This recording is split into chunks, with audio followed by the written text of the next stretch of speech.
আসসালামাইকুম ভিউয়ার্স, আজকে আমি আপনাদের দেখাবো গ্রামের প্রাকৃতিক সৌন্দর্য। পাশাপাশি শীতের জন্য কৃষকরা সবজি আবাদ করতেছে, সেই চিত্রই আপনাদের মাঝে তুলে ধরবো। সামনে দেখতে পাচ্ছেন এখানে অনেক শীত সবজি তারা আবাদ করেছে। সুন্দর একটা পরিবেশ। সামনে এই যে তাল গাছ দেখতে পাচ্ছেন, সামনে দেখতে পাচ্ছেন লাউয়ের জাংলা তারা লাগিয়েছে। এই যে অনেক সুন্দর লাগতেছে।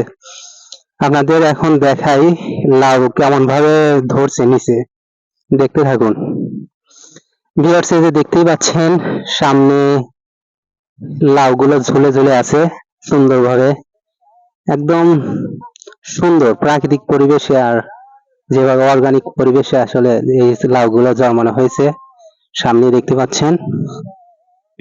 অনেক সুন্দর লাগতেছে লাউগুলো দেখতে।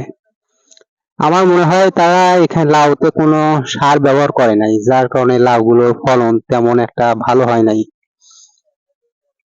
আর এই সামনে দেখতে পাচ্ছেন তারা মনে হয় ফুলকপি অথবা বাঁধাকপি তারা রোপণ করেছে।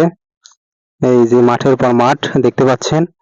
আর এই সামনে দেখতে পাচ্ছেন সারি সারি অনেকগুলো গাছ লাগানো আছে, সামনে ঘাসের ক্ষেত আর বিশাল সুস্তীর্ণ চড়া দেখা যাচ্ছে সামনে। ভিউয়ার্স এই যে দেখতেই পাচ্ছেন সামনে অনেক সুন্দরভাবে সারি সারি ভাবে তারা অনেক পরিশ্রম করে এই ফুলকপি রোপণ করেছে, দেখতেই পাচ্ছেন অনেক সুন্দর লাগতেছে। একদম জমিটা অনেক সুন্দর। এখানে মূলা রোপণ করেছে তারা, পাশাপাশি দুই একটা করে অন্য সবজিও দেখা যাচ্ছে মাঝখান দিয়ে লাগাছে।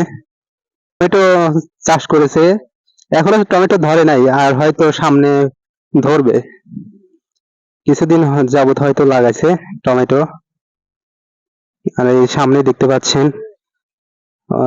একজন ব্যক্তি হয়তো মাছ মারতেছে, না পাচ্ছেন পরন্ত বিকেলে সামনে সূর্য ডোবার ভাব।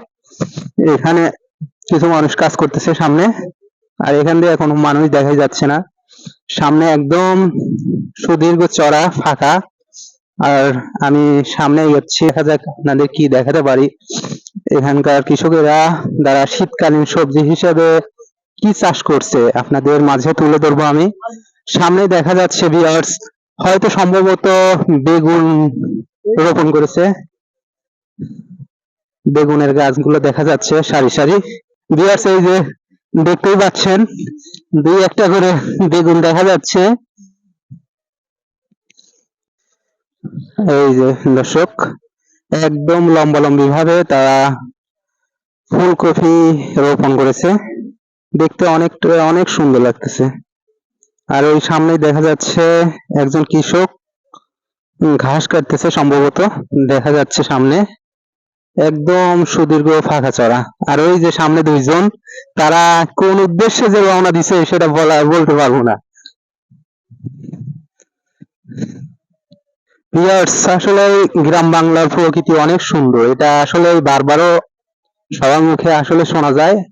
আর আপনারা জানেন গ্রাম বাংলার প্রকৃতি আসলে অসুন্দর, বলার মতো আসলে না, অনেক সুন্দর।